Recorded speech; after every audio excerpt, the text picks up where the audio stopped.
Hi friends, నేను మీ KV. మరి ఈరోజు మన బైక్కి మరి ఎట్లాగా ఆటోకి ఆయిల్ మారుతున్నాం. 16 రింగ్ తీసుకొని కింద సంపూర్ణ ఉడబిక్కోవాలండి. చాలా జాగ్రత్తగా ఉడబిక్కోవాలి, స్లిప్ అవుతుంది.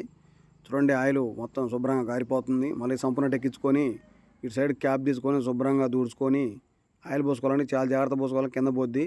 ఆయిల్ పోసుకొని క్యాప్ పెట్టుకోవాలి.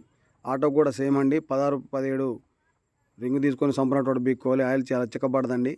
మరి అట్లాగే ఫిల్టర్ కట్ తీసుకొని ఫిల్టర్ ఉడబీకి పక్కా తేంగాలే, శుభ్రంగా దూసుకోవాలండి. మరి అంతా నల్లగా ఉంది కాబట్టి శుభ్రంగా దూసుకొని తేరగా దూసుకొని కొత్త ఫిల్టర్ ఎక్కాలి. కొత్త ఫిల్టర్కి ఏం పోయాల్సిన అవసరం లేదు, ఆయిల్ డైరెక్ట్ ఎక్కించుకోవాలి. ఎందుకంటే స్టార్ట్ చేయగానే ఫిల్టర్కే బుద్ది ఆయిల్. డీజిల్ ఫిల్టర్ కూడా చూడండి, ముందుగా బోల్ట్ ఉడబీక్కొని డీజిల్ పైపు పెట్టుకోవాలండి. డీజిల్ పైపు పెట్టుకుంటే డీజిల్ కారుకుంటూ ఉంటుంది. ఎమ్మటే 12 పంపు రింగ్ తీసుకొని ఫిల్టర్ ఉడబీకాలి. అందులో మాత్రం పేడ తట్టు ఉందండి, మట్టి.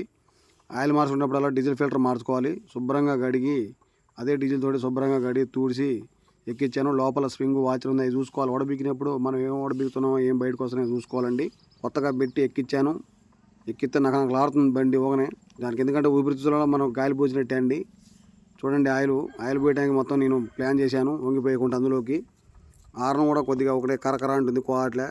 మనకు కరకర కావాలని తీసిన అలా దిగిన కొత్త తీసుకొచ్చేసిన 180 అయింది. ఇలాంటి మోర్ వీడియోస్ కోసం మన పేజీని ఫాలో చేసి లైక్ చేసి షేర్ చేయండి. మనమే పని చేసుకోవాలి, మనమే ఎంజాయ్ చేయాలి. Okay, thank you.